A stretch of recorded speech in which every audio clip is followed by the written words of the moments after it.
Bezrat Hashem, the cover of the Heilige Shabbos, the covered Purim, 36 days until Purim. The covered the Chaver and Herzliya, who are Messiah and Nadarim, very exciting stuff. And Tefillah B'Shem Kol Yisrael for Pesach or Uvid Ben Yosef Asar Baruch Bas Yehudis, Yonah Bas Bas Shir Bas Bas Sana Ruben B'Mani Tofa Bas Perel, Shaul Ben Chana Leah, Zvi Ben Chana, Rivka Bat Rezel, and Nadav Chaim Ben Irit, and Ilun Ishma Yudi Baruch Bas Nechemia, and Chaver, we're about to it's called the Tefillah B'Tachnunim. This is a part of the Likutei Tefillah, the Tefillah that Rav Nassan wasn't able to get to. Rabbi Nachman Goldstein, best known as the Rav of Tirshin, a disciple of Rav Nassan, also appear in this collection of the Likutei Tefillot. Rabbi Goldstein wrote prayers for certain passages of Rabbi Nachman's lessons, upon which Rav Nassan did not write a prayer, and inserted them at the appropriate places in the Likutei Tefillot. These selections have been inserted directly into the prayers. Chavra, Kavod Shabbos, the Kavod. Oh, amazing! Hashem, our God, God of our fathers, you perform miracles and wonders in every generation. You battle on our behalf, judge our cases, avenge us, and requite all of our enemies, and make reprisal on our adversaries. May it be your will that you will be kind to us in your vast compassion, help us in your awesome salvation with your wonders, so that we will celebrate the holy days of Purim properly in their time, 36 days until Purim.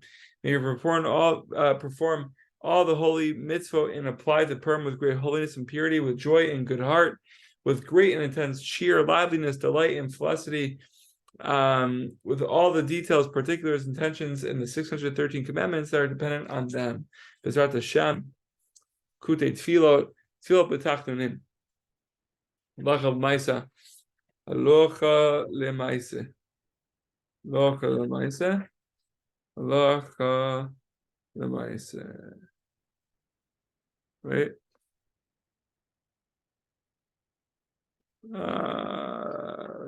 Okay, here we go. All right. Aloha L'Maisa.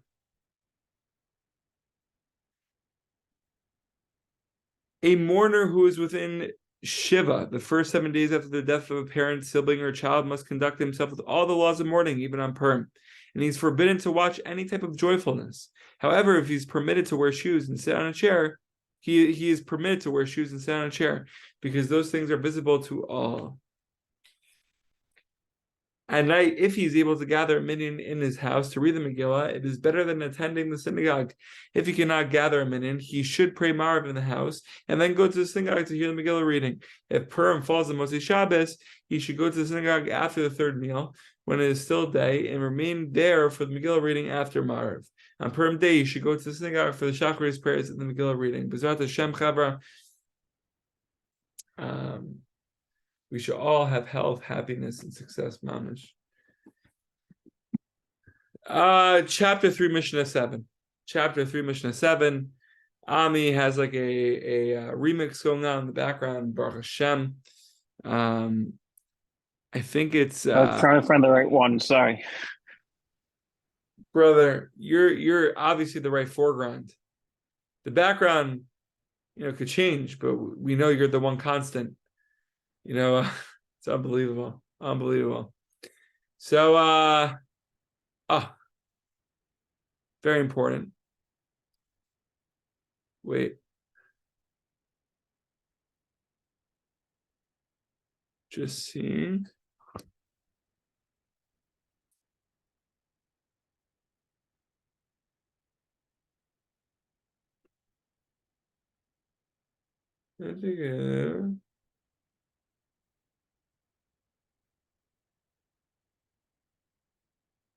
Yeah. Oh. Wait. All right, anyways. I feel like here we go. Here we go. Okay, we're ready. We're in sync. Rabbi Elazar Ish Bartota Omer. Chavra, we said this last time, but the art scroll gives geschmack portraits of these gedolim, shibe gedolim, the tzaddikim, mina tzaddikim, the holy sages, the tzaddikim yisod olam, mamish, the holy sages. And just take a little snippet and a little peek into what they actually were, so we can attach ourselves to their name and their being and their essence. So let's just go over who Rav Elazar Ish Bartota was. And now we can play an impact in our life right now. Before we even start the Mishnah. So geschmack, every letter, every word, every name. So deep. B'ezrat Hashem one day. Ami Bloom, mamish. We gotta just go in the well springs, right? That's the portrait. It's Ami Bloom, the well springs. Mamish just talks about the well springs. Jack Sepner, in the words of Rebbe, a garbage that can, just trying to can. Oh, you like that? You like that? That was good. All right. So it says here, the article, Rabbi Elazar of Bartosa says, a Tana of the third generation. He was a colleague of Rabbi Akiva and a student of Rabbi Yoshua. He was so famed for his magnanimity that charity collectors actually hid from him out of fear that he would donate his last penny. So here we're scared of giving more than 1 shekel. I'm talking about myself, right? We have 20 shekel. It's the rat. I like my wallet. Whatever. Mamish, they wouldn't go to him, so he wouldn't give him his last penny. What? The Talmud reports that once he met a charity collector while on the way to purchase Trisau for his daughter. Did not pronounce that right. If anyone knows, please contact me. The collector tried to run away. Rav Elazar accosted him and forced him to reveal the cause for which he was collecting. When told that it was for the weddings of orphans, he declared, "They come first. and proceeded to hand over almost all of his money. We could see this in the Maharsha and Tanis 24a. If you're interested in the actual story, they have the Maisa over there. So anyways, a good introduction to Rav Eliezer Ish Bartota. Now we have 4 minutes, Baruch Hashem. So we're going to fire it up. So we have 3 minutes actually, because or 2 minutes, 1 minute, because we got to hear Ami say a couple of words. Okay, so say it like this: render to him what is for you, and yours are his. Thus David said, for all things are from you, and all and of your own we have given you. Rabbi Shimon said, a person who walks along the way reviewing the studies and interrupts the studies, it says, how beautiful is this tree, or how beautiful is this field? Indeed, he bears guilt for his soul. There's a lot going on here. A lot going on. So let's just talk about the 2 things, 2 ideas here quickly. So render to him what is his, for you and yours are his. I think I saw this in the art scroll. The art scroll points out that everything we receive is from God. Everything we receive is from God, right? So our money is not our money returning to the collectors or to God. Rather, we're returning God's money to himself, right? Yeah, I think that's what we want to go over, right? That's what we want to go over. And we could see this further. We could see this in money is the only thing we could test God in Tanis Tet Amud Aleph. We could see more of that. But money is essentially, it's God's, right? So we have possession. We think like we're in control, but then we realize that we're mamash leasing control. When the Chavar say, "Oh, I'll do something for 10 years in order to make X," but who knows if we're making X? What we have right now is from God. Everything's from God. Ein od mevado. Ein od mevado. So we're basically returning God's money to his people, right? Anyways,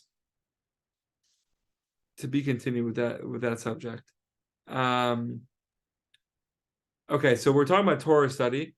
Quickly, we have 1 minute.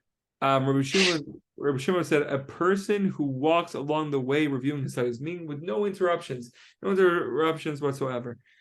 If you see, the Baal Shem Tov says like this: if you seek it as you do silver and search for it as for your treasures. This is a pasuk in Tanakh.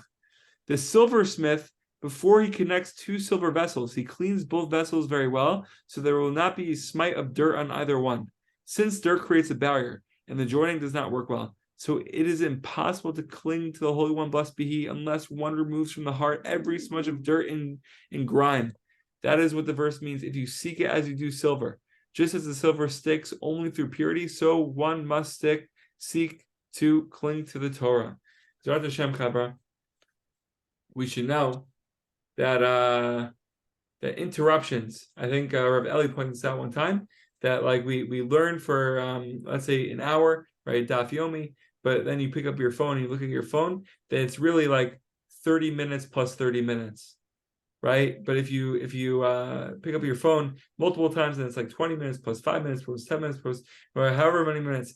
And the reason why he brought this up is because of Rabbi Akiva. Rabbi Akiva went to study for 24 years. That means 24 years straight. That was like without interruption, without the phone, and it was 24 years straight. And he was able to say that. Anyways, cover which be zocha to not fall for the interruptions more often than not.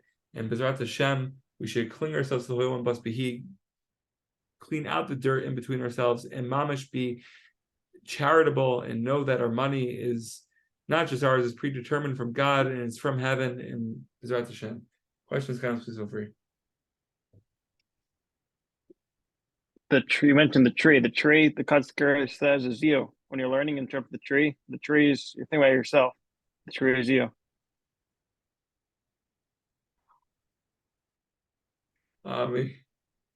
We say,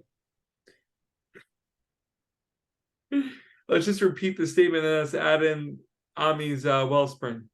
Rabbi Shimon said, a person who walks along the way reviewing his studies and interrupts his studies and says, How beautiful is this tree? Mamash the Kusker and Ami are saying it's us. It's Baal referring. Shem Tov. Baal Shem Tov also. We should be zocha. We should be zocha to see the beautiful tzaddik that's within us, and mamash know that we're capable of anything. Had a chaver, holy chaver. Yeah. Do one more second. It connects with the. I'm not gonna jump ahead a little bit, but the next Go. Mishnah, if you don't mind, because it connects a little bit. Says Mishnah 3:10 that one who forgets even one thing from start bear guilt of his soul, right? Mishnah 3:10 says when you have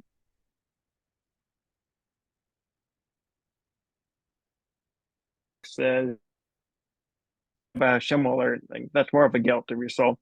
Forget about Hashem while learning. Not that you forget the learning. The bigger guilt is you forget about Hashem while learning.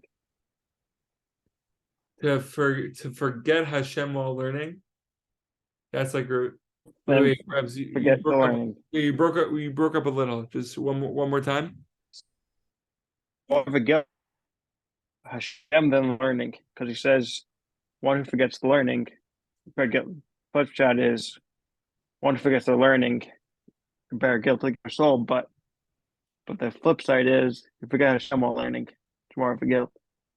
Could be so engrossed in yourself and your Oh my Hashem. gosh, Rebs, your mamish the commentary. You're the commentary. B'ezras Hashem, we should have a sefer. It's mamish so thick, so many pages, so many commentaries, so many pages, so many letters, so many words of just the collections, the compilations of Ami Bloom. B'ezras Hashem. Every single time you just make it clear. I don't make it clear. You just make it clear. Bring everything together. Thank you, Hashem. Thank you to the Chabra. And let's fire it up. B'Shem Kol Yisrael.